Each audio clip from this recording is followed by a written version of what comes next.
गुरु मंत्र साधना .com में आप सबका फिर से स्वागत है।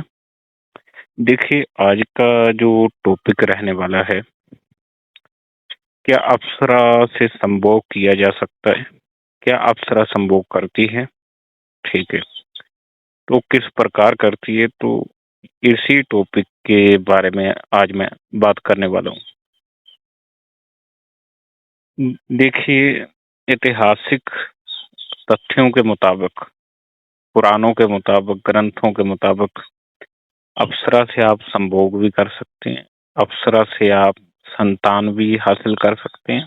ठीक है, मतलब अप्सरा गर्भवती हो सकती है, ऐसा ऐतिहासिक तथ्य हमें मिलता है।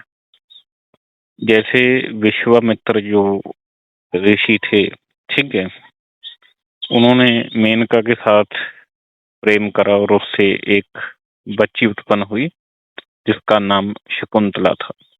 शकुंतला के बारे में आप सबको पता है, ठीक है। तो इसी तरीके से आप अप्सरा को सिद्ध करके आप उनसे विवाह कर सकते हैं। विवाह करके आगे संतान भी प्राप्त की जा सकती है। जो अप्सरा से संतान की प्राप्ति होगी वो बहुत ही खूबसूरत संतान होगी और दैविक शक्तियों से संपन्न होगी। तो ये है, आप इससे कर सकते हैं संभोग और आगे संतान की इच्छा भी हासिल कर सकते हैं। कोई बहुत बड़ी बात नहीं है, ठीक है। इतिहास में चीजें आई हैं तो इसका मतलब हम शादी भी कर सकते हैं और संभोग भी कर सकते हैं, ठीक है। अब टॉपिक ये आता है कि अप्सरा किसके साथ संभोग करेगी और किसके साथ शादी करेगी, ठीक है। तो वो व्यक्ति भी ऐसा होना चाहिए जिसके साथ वो प्रेम कर सके या उसके साथ वो संभोग कर सके। देखिए, ये चीजें, एक तो होता है बंदे के कर्म चक्कर, ठीक है। जैसे अगर आपका पिछले जन्म में कुछ भक्ति है जिससे आपका जो ओरा है काफी स्ट्रोंग है, ठीक है, तो आपकी ओर अप्सरा आकर्षित हो सकती है, ठीक है।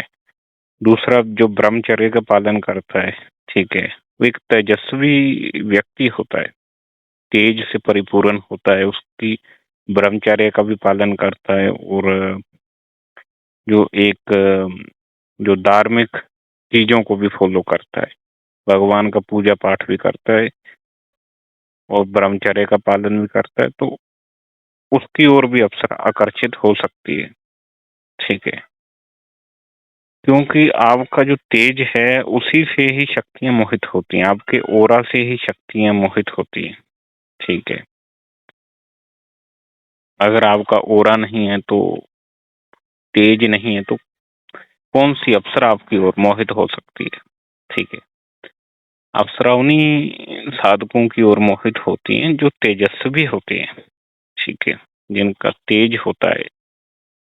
ब्रह्मचर्य का पालन करोगे तो शरीर में तेज उत्पन्न होगा, ओज उत्पन्न होगा, उसी ओज से जो अप्सरा है आपकी ओर आकर्षित हो गया, ठीक है।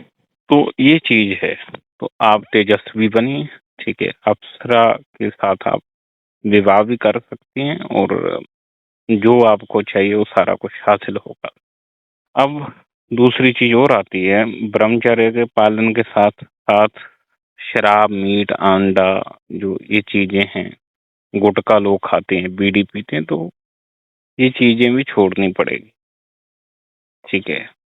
केवल आपने वो ब्रह्मचर्य का पालन ही नहीं करना है, साथ में ये सारी चीजें छोड़नी है, साफ सुथरे रहना है, ठीक है, ब्रह्मचर्य का पालन करना है, आपकी ओर अप्सरा जरूर आकर्षित होगी, ठीक है। अप्सरा की दो तरीके से साधना होती है। एक तो अप्सरा को अपनी ओर वशीकरण के मंत्रों से वशीकरण किया जाता है, ठीक है, वो साधना अलग है, आकर्षित करने वाली। दूसरी साधना है, केवल आप मंत्रों से उसको जाप कर रहे हैं, ठीक है, एक तरीके से वो आराधना होती है, मंत्रों से आप जाप करते हो। अब इसमें क्या रहता है, अप्सरा का फैसला रहता है कि आपके पास आए या ना आए। ये दो तरीके की साधनाएं होती हैं। इसको अप्सरा का वशीकरण आकर्षण करना है तो उसकी अलग विद्या है, जिसको अप्सरा की आराधना करनी है तो उसके लिए अलग विद्या है। ठीक है, दोनों ही लाभदायक होती हैं। जो आकर्षण वाली है वो थोड़ा सा जल्दी इफेक्ट करती है और अप्सरा को आना ही पड़ता है। तो आज के लिए बस इतना ही। अगर कोई आपका सवाल है नीचे कमेंट बॉक्स में लिख सकते हैं। फोन नंबर भी दे रखा है तो फोन भी कर सकते हैं। जय श्री महाकाल।